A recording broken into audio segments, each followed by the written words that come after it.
we're seeing so many coaching openings open up, and even maybe some quarterback shifts that we can see coming up.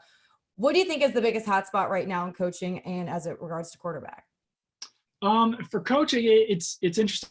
I think that some of these moves are starting to pick up a little bit. The Giants finally hired their general manager in Joe Shane, so I think that they'll probably get their head coach in there at some point next week. The Bears will be getting their head coach in here probably at some point soon too. But it is amazing that there's so many openings around the league that head coach and general manager. The only one that's been filled so far is that Giants general manager spot. So I think that once that happens, then that's really going to get the ball started rolling down the hill. And, then we'll see what happens at quarterback. With a team like the Raiders, I think it's really interesting where, depending on who they hire as their GM and their head coach, that will largely depend on whether, Derek Carr is back next season. Same thing goes with the Minnesota Vikings, where whoever they hire as their head coach and their GM, then they'll have the ability to determine whether Kirk Cousins is back next season. So I know we saw a lot of quarterback changeover last season, a lot of rumors as far as quarterbacks went last season. Might be even greater this year because you're also dealing with,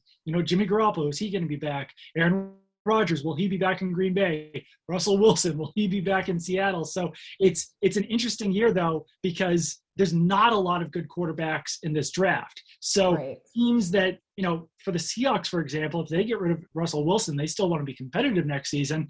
They can't just draft the top quarterback and hope to roll forward with that. They might have to acquire a guy like, Derek Carr or some other quarterback that goes out there. So it might be a game of quarterback musical chairs where a lot of teams wind up being as competitive as they were last year, but just with a different guy at the helm.